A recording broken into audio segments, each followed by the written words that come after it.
vegetables and fruit and stuff, and there was glass houses and greenhouses and stuff. I see. And it was amazing that it came from that direction, and it never hit a single building on the ground, never touched anybody on the ground, completely cleared everything. Yeah, absolutely. And the plan was they were on their way over to the coast to rendezvous with other aircraft, and then they were going on to Germany, for what they call a Cook's tour. And that was just a sightseeing tour. That's what it was. And basically, they got lost. They thought they were over Luton, which is about 45 miles that way. And for some reason, they got lost. So the two aircraft dropped down to 1,200 feet. They had Royal Observer Corps in the second aircraft trying to pick a location on the ground to see where they were. And the two main aircraft got ahead of them, and as they tried to climb back up, they hit some turbulence, and that's when they collided. So the tail landed about a quarter of a mile just off the main road where you guys came in, with one man in it, and witnesses said, it sort of basically fluttered down, and then the main fuselage just carried on and landed here. Yeah. It is. Well, as I said, it's one that should be recorded properly. 11 guys died here, and I think it's a part of Braintree history. And as I said, when I was doing my research, there was very, very little known. Maybe the witnesses at the time knew about it, but anyone sort of after that, there was no records, no records at all. So, here they are.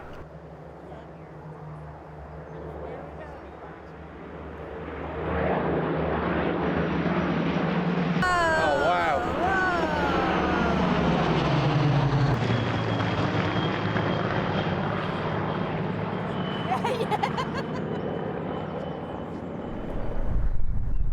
Now that's like full service. That's very nice.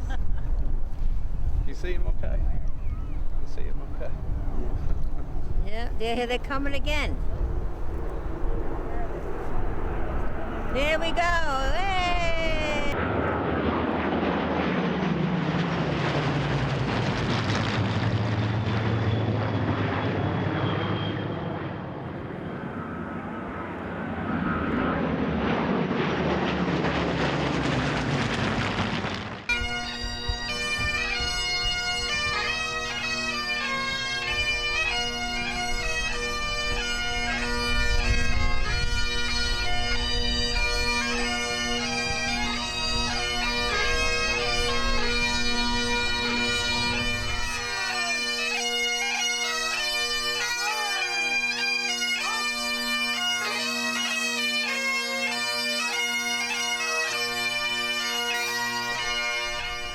Left wheel!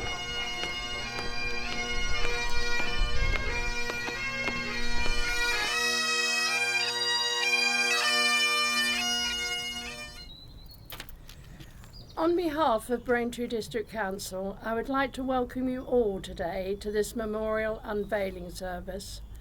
We're gathered here today on the 70th anniversary of a very sad accident in which 11 men of the United States Army Air Force lost their lives.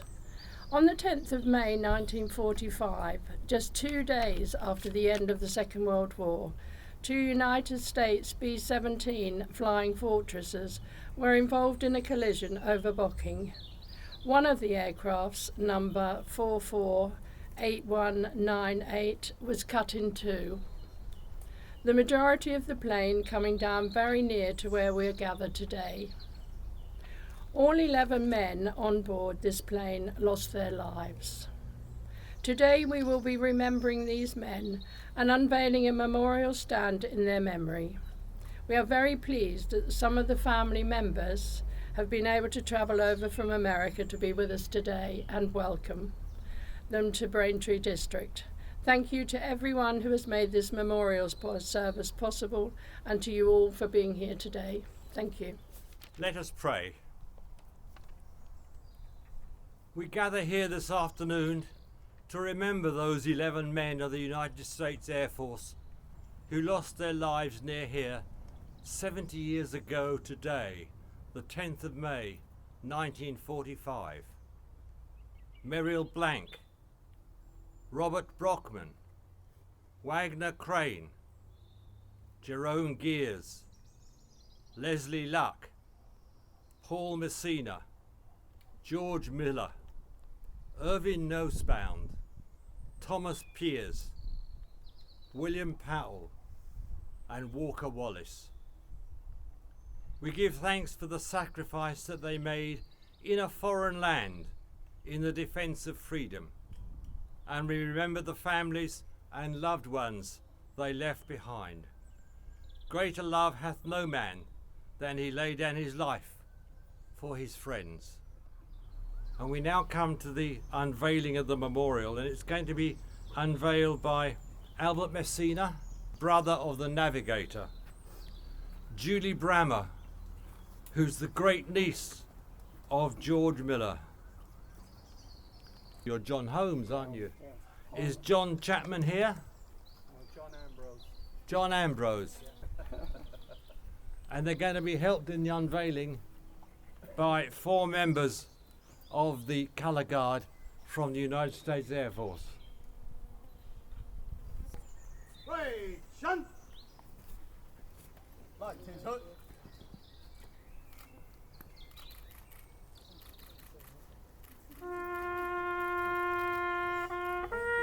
Present. On. Present. On.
Is going to be on behalf of the family.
Oh, I have slipped the surly bonds of earth and danced the skies on laughter silvered wings.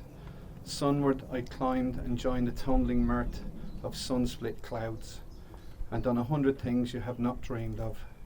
Wheeled and soared and swung, high in the sunlit silence, hovering there. I've chased the shouting wind along and flung my eager craft through footless halls of air.